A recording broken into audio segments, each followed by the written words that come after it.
ಏನ್ ಮಹಾಭಾರಿ ಜೀವ ತೆಗೆದಿವ್ರು. ನಾವು ಮಾತ್ರ ಬರೀ ನೆಲದ ಮೇಲೆ ಭಿಕಾರಿ ತರ ಮಲ್ಕೋಬೇಕಂತೆ, ಇವಳು ಮಾತ್ರ ಮಹಾರಾಣಿ ತರ ಇರ್ಬೇಕಂತೆ. ಸಪರೇಟ್ ರೂಮ್, ಮಂಚ, ಡ್ರೆಸ್ಸಿಂಗ್ ಟೇಬಲ್, ಸೋಫಾ, ಬೀರೋ.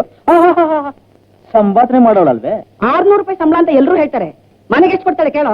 ಏನೇ ತಗೊಳ್ಳೋ ಸಂಬಳಕ್ಕೆ ಲೆಕ್ಕ ಇಲ್ಲೇ? ದಬಾಯಿಸ್ ಕೇಳೋರು ಯಾರು ಇಲ್ವಲ್ಲ, ಅದಕ್ಕೆ. ಸುತ್ತಮುತ್ತ ಇರೋರ್ ಖರ್ಚಿಗೆ 3 ಕಾಸು ಕೊಡಕ್ಕಾಗಲ್ಲ, ನೀನ್ ಮಾತ್ರ ಸೂಳೆ ತರ ಅಲಂಕಾರ ಮಾಡ್ಕೊಂತಿರ್ತೀಯ.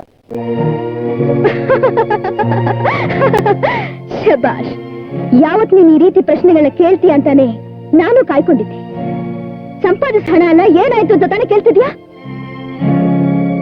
ಕೂತಿಟ್ಟಿಲ್ವೋ? ಭದ್ರವಾದ ಜಾಗದಲ್ಲೇ ಇಟ್ಟಿದ್ದೀನಿ.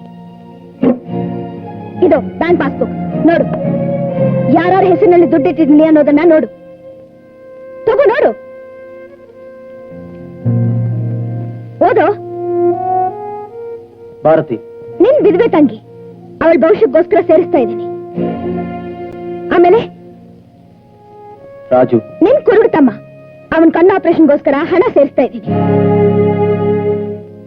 ಸುಮತಿ ನಿನ್ ತಂಗಿ, ಅವಳ ಮದುವೆಗೋಸ್ಕರ.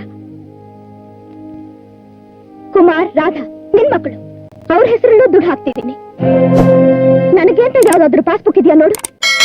ಇಟ್ಟಿರೋದೆಲ್ಲ ನಿನ್ ಜೊತೆಲಿ ಹುಟ್ಟಿರೋರಿಗೆ, ನಿನ್ ಮಕ್ಕಳಿಗೆ ಎಲ್ಲ ಅವ್ರಿಗೋಸ್ಕರ ಕಣು, ಮುಟ್ಟಾಳ ಅವ್ರಿಗೋಸ್ಕರ. ಲಕ್ಷ ಲಕ್ಷ ಸೇರ್ಸೋಕಾಗ್ತೇ ಇದ್ರು 1 ಲಕ್ಷ ಇಟ್ಕೊಂಡು ಜೇನು ಹುಳಿನ ಹಾಗೆ ತಂದು ತಂದು ಕೂಡ ಹಾಕ್ತಿದ್ದೀನಿ.